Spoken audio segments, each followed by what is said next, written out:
స్వచ్ఛమైన నాణ్యమైన గౌదర్పార్ పూజా ఉత్పత్తులు www.gaudarpar.com ద్వారా ఆన్లైన్ లో ఆర్డర్ చేయండి. మీ ఇంటిని దేవాలయంగా మార్చుకోండి. నమస్తే, నేను Keshav. Welcome to Suman TV. కేరళలో జరిగిన విలయం ఇప్పుడు దేశంలో తీర ప్రాంత వాసులందరినీ కలవరపరుస్తున్నటువంటి పరిస్థితి. ఎందుకంటే ఇప్పటివరకు సుందర తీరంగా భావించినటువంటి కేరళ వయనాడు ప్రాంతంలో వచ్చినటువంటి ఉత్పాతం దేశం మొత్తాన్ని కలిచివేస్తుంది. వందల మంది ప్రాణాలు కోల్పోయారు. ఇంకా వందల మంది ఆచూకీ లభ్యం కావాల్సినటువంటి పరిస్థితి ఉంది. పశ్చిమ కనుమల్లో అలానే ఋతుపవనాల ప్రవేశం సందర్భంలో ఈ ప్రాంతం ఎంతో అందంగా ఆకర్షణీయంగా కనిపిస్తుంది. అదే తరహాలో తూర్పు కనుమల పరిస్థితి ఏంటి అనేటువంటి చర్చ కూడా ఇప్పుడు విస్తృతంగా జరుగుతుంది. పశ్చిమ కనుమలు దేశానికి పశ్చిమ తీరం అంతటా వ్యాపించి ఉంటాయి. తూర్పు కనుమలు దేశానికి తూర్పు తీరం అంతటా వ్యాపించి ఉన్నాయి. పైగా ఈ తూర్పు తీర రేఖలో ఎక్కువ వైశాల్యం ఆంధ్రప్రదేశ్ మీదుగానే వెళుతున్నటువంటి పరిస్థితి. దీంతో కొండలపై నివాసం ఉండేవాళ్ళు కొండల్ని సుక్షేత్రాలుగా మార్చాలని భావిస్తున్నటువంటి సందర్భాలు, ఖనిజాల అన్వేషణకి ఉపయోగిస్తున్నటువంటి విధానాలు, వీటి వలన ప్రకృతి విలయానికి ఆస్కారం ఉంటుందా అనేటువంటి చర్చ నడుస్తుంది. దీనిపైన విశ్లేషణ చూద్దాం. మనతో పాటు చంద్ర శ్రీనివాస్ గారు అనలిస్ట్ ఉన్నారు. చంద్ర శ్రీనివాస్ గారు నమస్కారం. నమస్కారం అండి. పశ్చిమ కనుమలు, తూర్పు కనుమలు, ఉత్తరాన హిమాలయాలు, ఇవి దేశానికి పెట్టని కోటలు అనేటువంటి అభిప్రాయం ఉండేది. సో ఇప్పుడు పశ్చిమ కనుమల్లో జరిగినటువంటి ఉత్పాతం దేశం మొత్తాన్ని కూడా కలిచివేస్తుంది. తూర్పు కనుమల సెక్యూరిటీ పైన కూడా చర్చ నడుస్తుంది. ఏ విధంగా ఉండొచ్చు? ఈ రెండు ప్రాంతాలకు ఏదైనా వైవిధ్యం ఉందా? ఇది ఏమన్నా కొత్త సమస్యను తీసుకొచ్చేటువంటి పరిస్థితులు ఉన్నాయా? డెఫినెట్గా అండి, అందరూ కూడా మేల్కోవాల్సిన సమయం ఆసనమైంది. ఎందుకంటే పర్యావరణవేత్తలు, జాగ్రఫికల్లో అనుభవం ఉన్న వ్యక్తులు ఎప్పటికప్పుడు వారు చేస్తూనే ఉన్నారు.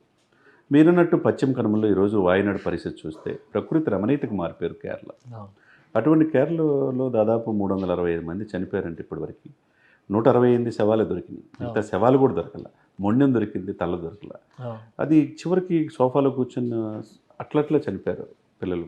3 విలేజ్ కూర్చున్నట్టు, పడుకున్న వాళ్ళు పడుకున్నట్టు, అసలు అలానే అంటే 3 గ్రామాలు పూర్తిగా తుడిచిపెట్టిపోయినాయి. అంటే ఇక్కడ ఒకటే అండి, ప్రకృతిని మనం విధ్వంసం చేస్తే ఏమవుద్ది అనే దానికి నిదర్శనం ఇప్పుడు వాయనాడు.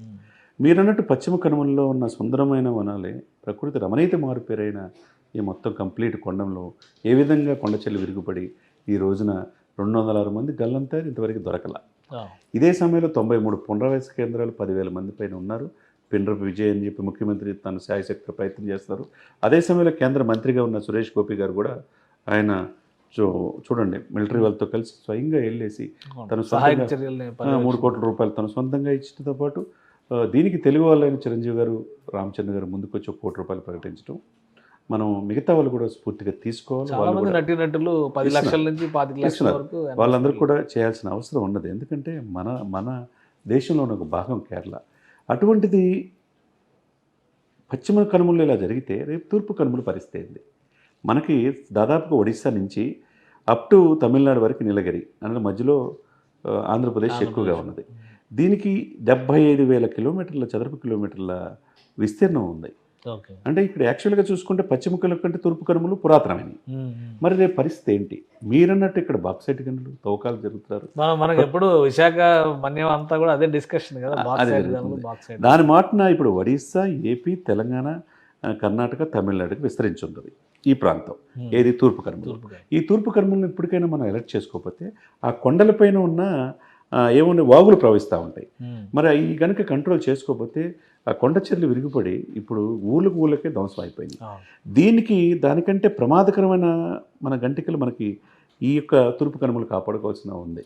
దీన్ని చాలా కాలం నుంచి అభివృద్ధి పేరుతో విధ్వంసం చేస్తున్నారు.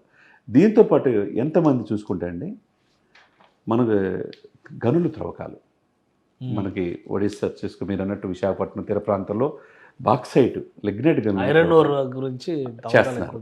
అది గత ప్రభుత్వాలు నిర్లక్ష్యంగా వ్యవహరిస్తే ఈ పరిస్థితి ఉంది. ఈ ప్రభుత్వం అయినా ముఖ్యమంత్రి గారు అనుభవ వ్యక్తి కాబట్టి చంద్రబాబు నాయుడు గారు కావచ్చు, అటవీ శాఖ మంత్రి పవన్ కళ్యాణ్ గారు దీని మీద దృష్టి పెట్టాల్సిన అవసరం ఉన్నది.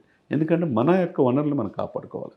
గతంలో చూసుకుంటే 2009, 2014, 2019 చూసుకుంటే అక్కడ మెయిన్ వచ్చేసరికి అరకులో దాదాపుగా కోడిపుంజుల గ్రామం అనే గ్రామం 2006లో అక్కడ ఇన్సిడెంట్ జరిగితే ఇక్కడ కొండచెర్లు ఇట్లనే విరిగి పడిపోయి దాదాపు 19 మంది జల సమాధి అయిపోయారు. 100ల సంఖ్యలో క్షతగాత్రులయ్యారు. అప్పటి నుంచి కూడా ఇప్పుడు అరకులో చూస్తూ ఉంటే అక్కడ ఇన్సిడెంట్ జరిగి రోడ్లు రైలు ట్రాక్ మీద కొండచెలు ఇరిగి పడతా ఉన్నాయి.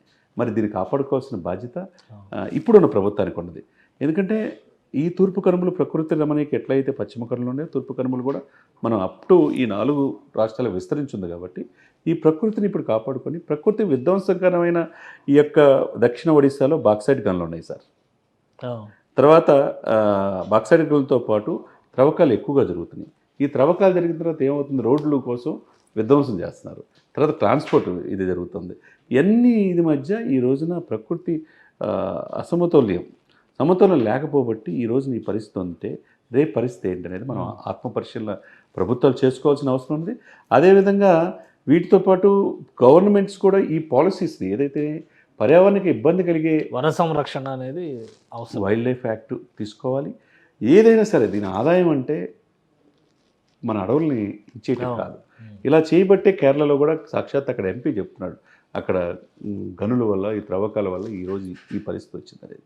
ఆ పరిస్థితి ఇప్పుడు ఒక రకంగా ఎగ్జాంపుల్గా ఒక ప్రమాద గంటగా మనం భావించి ఆంధ్రప్రదేశ్ ప్రభుత్వం దృష్టి పెట్టాల్సిన అవసరం ఉంది. ఎందుకంటే ఎక్కువగా మనకే లిమిట్ ఉత్తరాంధ్రతో పాటు ఇవి ఉన్నాయి కాబట్టి అప్ టు తమిళనాడు వరకు ఉన్నాయి కాబట్టి మన ప్రకృతిని ఉత్తరాంధ్రలో ఉదాహరణకి అరకు లెక్క అక్కడ ఉన్నటువంటి బొజ్జనకొండ దగ్గర నుంచి ఆ కొండలన్నీ మనం లెక్క తీసుకుంటే అవును గోదావరి కృష్ణా జిల్లాల్లో బాగా పలసపడింది ఈ తూర్పు కనుమల శ్రేణి అనేటువంటిది పర్యావరణవేత్తలు చెప్తున్నటువంటి ఒక నివేదిక. అవునండి.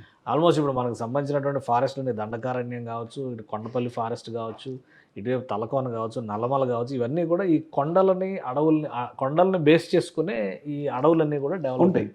అక్కడే సహజ నిక్షేపాలు కూడా ఎక్కువ ఉంటున్నాయి. ఇది తీస్తే ప్రకృతికి విఘాతం. మరి ఇప్పుడు ప్రభుత్వం ఏం చేయాలి? అలానే మొన్న పవన్ కళ్యాణ్ గారు అటవీ శాఖ బాధ్యతలు తీసుకున్నాక మ్యాంగ్రూవ్స్ విషయంలో కానీ ఇవన్నీ చాలా జాగ్రత్తలు తీసుకోవాలని చెప్పారు. ఇప్పటికైనా మనం మేల్కొనడానికి అవకాశాలు ఉన్నాయా? డెఫినెట్గా అవకాశం ఉంది, అందిపుచ్చుకోవాలి. 19 దాదాపుగా ఇక్కడ ఉన్నాయి సార్. ఈ కొండలపైన ఇక్కడ మీరన్నా ఈ మనకి తూర్పు కనుమల్లో చూసుకుంటే ఒక సరస్సులు ఉన్నాయి కొండలపైన ఉన్న ఆ సరస్సుల్ని జాగ్రత్తగా చేసుకోవాలి. ఏ రోజుకైనా ఆ సరస్సు వల్ల ఏమవుతుందంటే కొండలు పలచబడి ఎటువంటి ప్రకృతి విపత్తులు జరిగినప్పుడు గ్రామాలు దాంట్లో కలిసిపోయే అవకాశం ఉంది. దాన్ని ఆ ప్రాజెక్ట్స్ని జాగ్రత్త చేసుకోవాలా. తర్వాత ఆదాయం పేరిట ఇటువంటి అడవుల్ని ఇది చేసుకుంటూ ఉంటే ఇటువంటి విధ్వంసకరమైన ఏదో ఎగ్జాంపుల్గా మనం తీసుకొని ఎక్కడికక్కడ త్రవ్వకాలు ఆపేసేయాలి. ఒడిశా నుంచి ఆంధ్రప్రదేశ్ సరిహద్దు వరకు ఉత్తరాంధ్ర వరకు ఉన్న త్రవ్వకాలు ఆపేసేయాలి. లేకపోతే అరకు నుంచి మనం ఫ్రీక్వెంట్గా ఈ యొక్క కొండ చర్యలు ఇరిగి పడుతూ పదుల సంఖ్యలో చనిపోవడం మనం చూస్తూ ఉన్నాం. ఇది ఇప్పటికైనా రియలైజ్ అయితే కనుక ఇప్పుడు అవకాశం. వాయనాడు ఒక పాఠం చెప్పింది అని అనుకోవచ్చా? డెఫినెట్గా ఇంతమంది చనిపోవడం, రాత్రికి రాత్రే ఊహించని ఉత్పాతం వచ్చి ఊరిపైన పడడం, ఇవన్నీ చూస్తే వాయనాడు ఒక హెచ్చరిక ఇచ్చిందని అనుకోవచ్చు. డెఫినెట్గా హెచ్చరికగా భావించాలి. భూగర్భ శాస్త్రవేత్తల్ని జాగ్రఫికల్ గల 32,87,263 చదరపు కిలోమీటర్ల విస్తీర్ణం ఉంది మన భౌగోళిక సరిహద్దులు. ఈ సరిహద్దులో మీరన్నట్టు కొండలు, కోనలు, ప్రకృతి రమణీయత మారిపోయిన ఈ కనుమలు ఉన్నప్పుడు వీటి మాటున ఏం జరుగుతున్నాయని ప్రభుత్వం దృష్టి పెట్టాలి. అక్కడ జరిగిన ఎగ్జాంపుల్ ఇక్కడ మన పక్కన ఈ రాష్ట్రం మీద పడకుండా ఎక్కడికక్కడ జరిగే ఈ త్రవ్వకాలన్నీ కూడా ఆపేసేయాలండి. అడవులను మనం సంరక్షించుకోవాలా. ఈ సరస్సుని పైన అవన్నీ కూడా కంట్రోల్ చేసుకుంటా ఈ కొండకి రక్షణ కల్పించాలి. ఈ కొండలకి ఇప్పుడు తిరుమల వెళ్తాం, పైన ఘాట్ సెక్షన్ చూడండి. తిరుమల కొండ కూడా ఈస్టర్న్ ఘాట్స్లో భాగమే. ఈ కొండలను రక్షించుకోవాల్సిన బాధ్యత ఉన్నది కాబట్టి దీంట్లో ఎవరైతే నిపుణులు ఉన్నారో ఈ ఏం జరుగుతుంది ఈ తూర్పు కనుమల పశ్చిమ కనుమల మధ్య ఏం జరుగుతుంది, ఇప్పటి వరకు అప్ టు తమిళనాడు వరకు ఉన్న ఈ కొండలను ఏ విధంగా సంరక్షించుకోవాలా, వాయనాడులాగా ఈ పరిస్థితి రాకుండా ప్రజల్ని ఏ విధంగా కాపాడుకోవాలనేది ఈ ప్రభుత్వాలు దృష్టి పెట్టాల్సిన అవసరం ఉన్నదన్నమాట. రైట్. థ్యాంక్ యూ శ్రీనివాస్ గారు, మీ అభిప్రాయం తెలియజేస్తుంది. ఇది పశ్చిమ కనుమల్లో వచ్చినటువంటి ఒక అంశం, అది ఒక ఉత్పాతంగా మారి దేశం మొత్తానికి ఒక హెచ్చరికను చేసింది. అలానే తూర్పు కనుమల విషయంలో పశ్చిమ కనుమలతో పోలిస్తే తూర్పు కనుమలు చాలా వరకు పలచబడి ఉన్నాయనేటువంటి మాట జియాలజిస్టులు చెప్తున్నటువంటి మాట. పశ్చిమ కనుమల్లో కురిసినంత వర్షపాతం కూడా తూర్పు కనుమల్లో ప్రస్తుతం రావడం లేదంటే అక్కడ పర్యావరణ అసమతౌల్యం అనేది ఒక ప్రధానమైనటువంటి అంశంగా శాస్త్రవేత్తలు చెప్తున్నారు. కాబట్టి పశ్చిమ కనుమలతో ఇప్పుడు జరిగినటువంటి ఉదంతాన్ని పోల్చి చూసినప్పుడు తూర్పు కనుమల్లో ఎక్కువ ప్రాంతం ఉన్నటువంటి ఆంధ్రప్రదేశ్ మరింత అప్రమత్తంగా ఉండాల్సిన పరిస్థితి కనిపిస్తుంది. పర్యావరణ పరిరక్షణ కనుక సరిగా చేసుకోకపోతే రాబోయే రోజుల్లో ఎలాంటి ఉత్పాతాలకైనా దారి తీయవచ్చు అనేటువంటి హెచ్చరికలు కూడా కనిపిస్తున్నాయి. ఇది స్పెషల్ డిస్కషన్. Keep watching.